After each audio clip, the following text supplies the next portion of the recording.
दोस्तों, जैसा कि मैंने पिछली वीडियो में आपको यूपीएससी प्रीलिम्स का ट्रेंड एनालिसिस बताया था और मैंने बताया था कि 2013 के प्रीलिम्स पेपर से, जीएस के प्रीलिम्स पेपर से अपन इस सीरीज की शुरुआत करेंगे और अपन उन्हें विस्तारित रूप से क्वेश्चनों पर चर्चा करेंगे।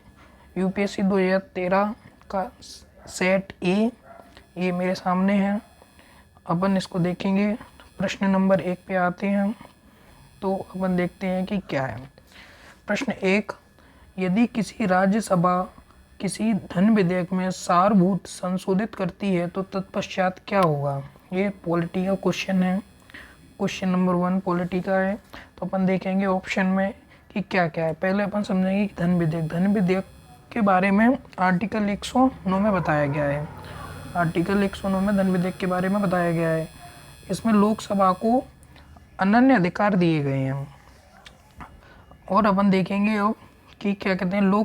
प्रश्न विकल्प 1, लोकसभा राज्यसभा की अनुशंसाओं को स्वीकार करे या अस्वीकार करे इस विधेयक पर आगे कार्रवाई कर सकती है। यह इसका राइट आंसर है और लोकसभा को ये पूर्ण अधिकार है। लोकसभा राज्यसभा की अनुशंसा स्वीकार करे या ना करे, इससे इस विधेयक पर कोई प्रभाव नहीं पड़ता है। अब अपन क्वेश्चन विकल्प 2 देखेंगे। लोकसभा विधेयक पर आगे कोई विचार नहीं कर सकती है। ये इसका उल्टा है। लोकसभा विधेयक को राज्यसभा को भेजेगी, राज्यसभा उस विधेयक को 14 दिन के भीतर लोकसभा को वापस कर देगी। उस पर अगर उसकी सहमति है तो भी, असहमति है तो भी उसको पारित किया जाएगा। उस पर कोई वो नहीं है। इसमें राज्यसभा मात्र डमी के रूप में कार्य करती है, इस पर उसका कोई प्रभाव नहीं पड़ता है। लोकसभा विधेयक को पुनर्विचार के लिए राज्यसभा को लौटा सकती है अगर 14 दिन के भीतर राज्यसभा ने इस विधेयक का जवाब नहीं दिया। और तो क्या कहते हैं,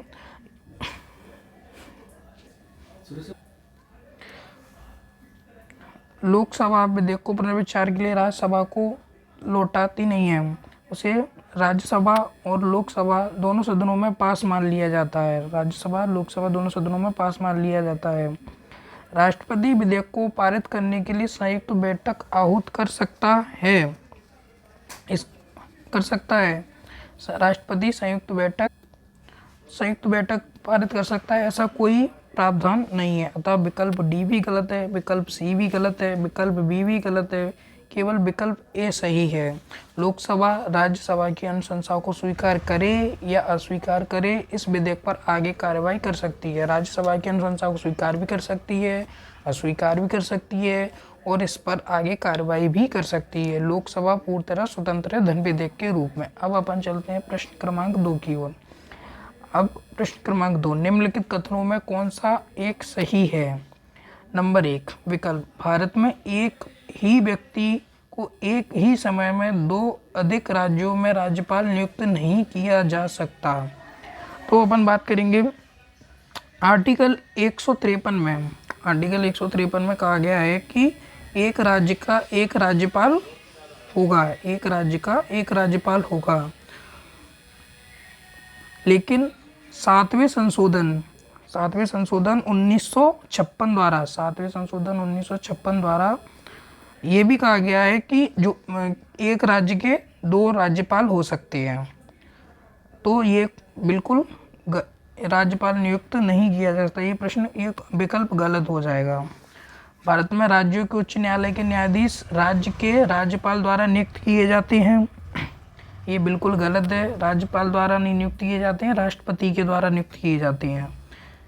वैसे जैसे उच्चतम न्यायालय के न्यायाधीश राष्ट्रपति द्वारा नियुक्त किए जाते हैं, राज्यपाल द्वारा नहीं, राष्ट्रपति द्वारा ही नियुक्त किए जाते हैं। उच्च न्यायालय के न्यायाधीश राज्य के राष्ट्रपति द्वारा नियुक्त किए जाते हैं, वैसे ही जैसे उच्चतम न्यायालय के न्यायाधीश राष्ट्रपति द्वारा नियुक्त किए जाते हैं। नंबर 3, भारत के संविधान में राज्यपाल को उसके पद से हटाने हेतु कोई भी प्रक्रिया अधिकृत नहीं है। ये बिल्कुल सही प्रश्न है। संविधान में ऐसी कोई प्रावधान नहीं है जिससे कि भारत के राज्यपाल को पद से हटाने का कोई प्रावधान हो। नंबर 4 विकल्प, विधायी व्यवस्था वाले संघ राज्य क्षेत्र में मुख्यमंत्री की नियुक्ति उपराज्यपाल द्वारा की उपराज्यपाल द्वारा बहुमत समर्थन के आधार पर की जाती है। उपराज्यपाल द्वारा नहीं बल्कि राष्ट्रपति द्वारा की जाती है, जो कि आर्टिकल 239 के तहत आता है। 239 के तहत राष्ट्रपति द्वारा की जाती है। दोस्तों अब अपन चलते हैं प्रश्न क्रमांक 3 के। इसका सही उत्तर है सी। भारत के संविधान में राज्यपाल को उसके पद से हटाने हेतु कोई भी प्रक्रिया अधिकृत नहीं है। अपन चलते हैं प्रश्न क्रमांक 3 की ओर।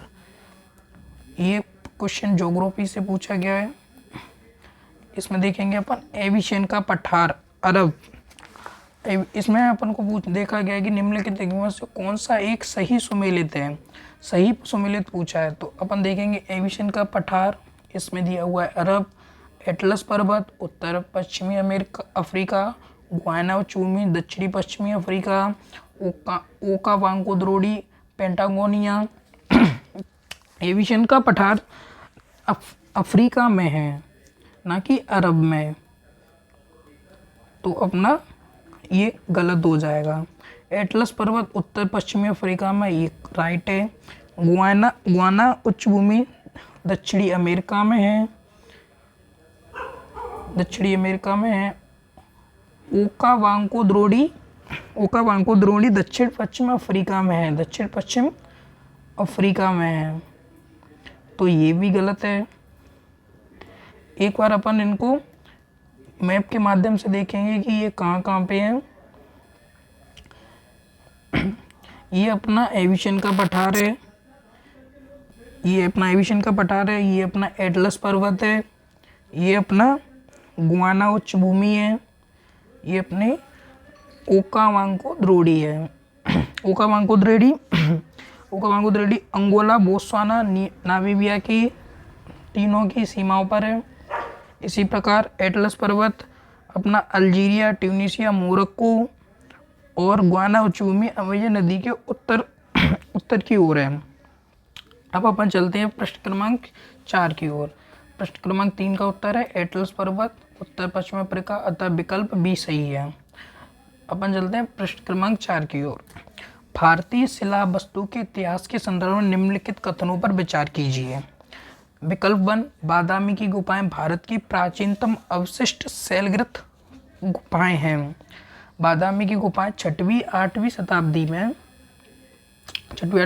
बातापी शासक चालुक्य द्वारा निर्माण करवाया गया था। इसमें 4 गुफाएं थी, जिसमें 2 गुफाएं विष्णु के से संबंधित, एक जैन, एक शिव से संबंधित थी। दूसरा विकल्प 12 की शैलकृत गुफाएं सम्राट चंद्रगुप्त मौर्य द्वारा मूलतः आजीविकों के लिए बनवाई गई थी। ये चंद्रगुप्त मौर्य के द्वारा नहीं बल्कि अशोक के द्वारा बनवाई गई थी। 12 की शैलकृत गुफाएं और आजीविकों के लिए बनवाई गई ये 4 गुफाएं अलग थी। 3 गुफाएं आजीविकों के लिए बनवाई गई थी, वो अशोक के पुत्र दशरथ द्वारा बनवाई गई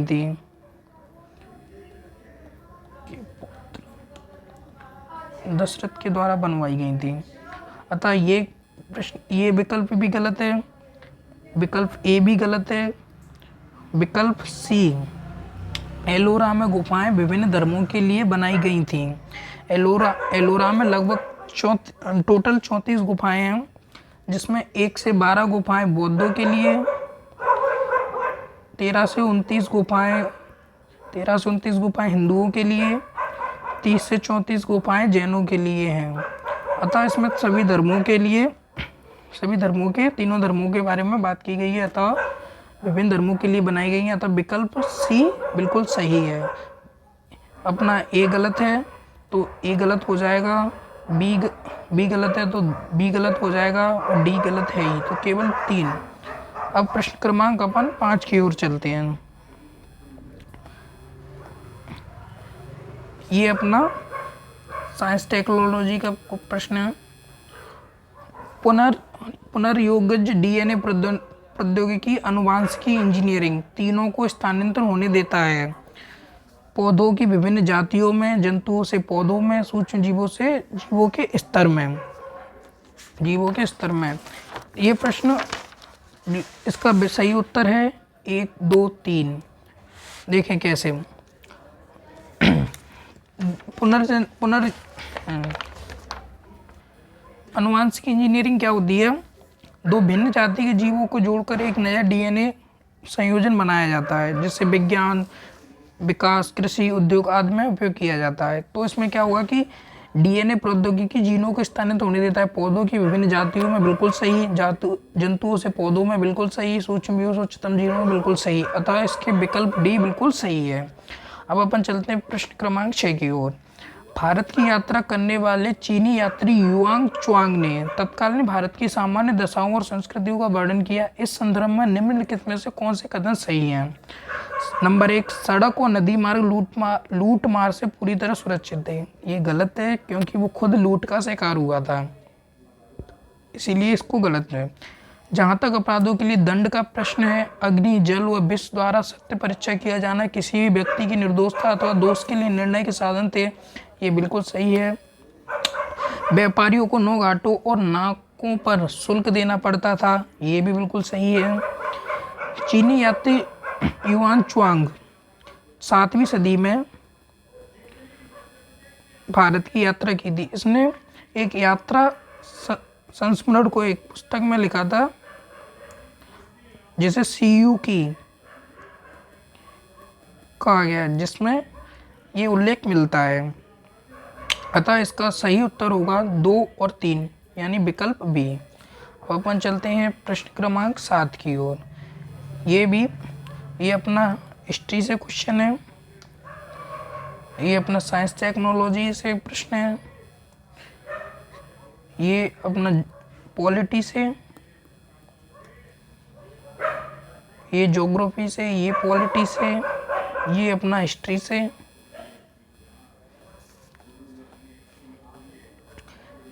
अपना अगला प्रश्न है प्रश्न क्रमांक 7, इन्वायरमेंट प्रजातियों से है।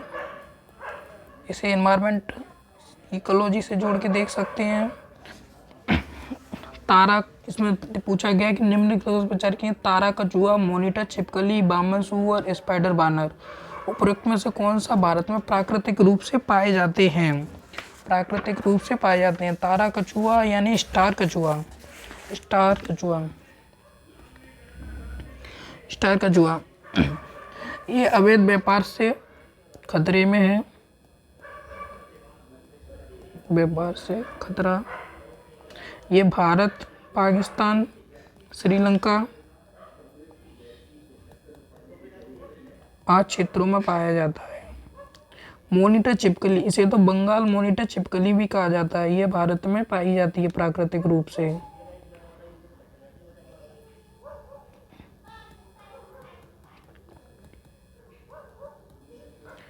बामन सूअर, बामन सूअर स्तनधारी जीव है जो असम के मानस राष्ट्रीय उद्यान में पाया जाता है।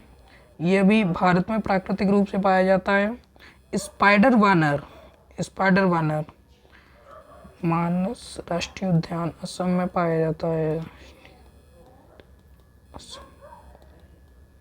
स्पाइडर बानर यह भारत में प्राकृतिक रूप से नहीं पाया जाता है। यह दक्षिण अमेरिका के जंगलों में पाया जाता है, दक्षिण अमेरिका के जंगलों में पाया जाता है। इसीलिए इसका सही उत्तर होगा ए सही है, बी सही है, सी सही है। अतः ए बी सी 1 2 3 ये इसका सही उत्तर होगा ए। अब अपन चलते हैं प्रश्न क्रमांक 8 की ओर। ये अपना प्रश्न है कि निम्नलिखित में से कौन से भारत के कुछ भागों में पीने के जल में प्रदूषक के रूप में पाया जाता है? केंद्रीय प्रदूषक नियंत्रण बोर्ड ने, केंद्रीय प्रदूषक नियंत्रण बोर्ड ने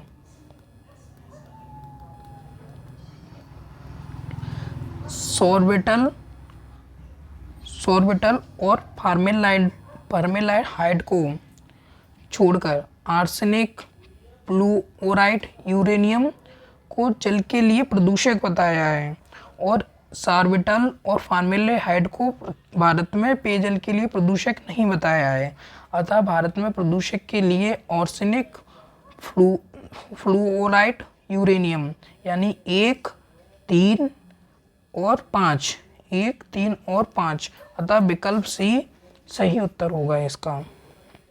प्रश्न क्रमांक 9, भारतीय इतिहास के संदर्भ में प्रांतों में संविधान सभा के सदस्य, पॉलिटी से फिर सीधा प्रश्न है, प्रांतीय विधानसभाओं द्वारा निर्वाचित होते हैं, इसका सी विकल्प सही होगा।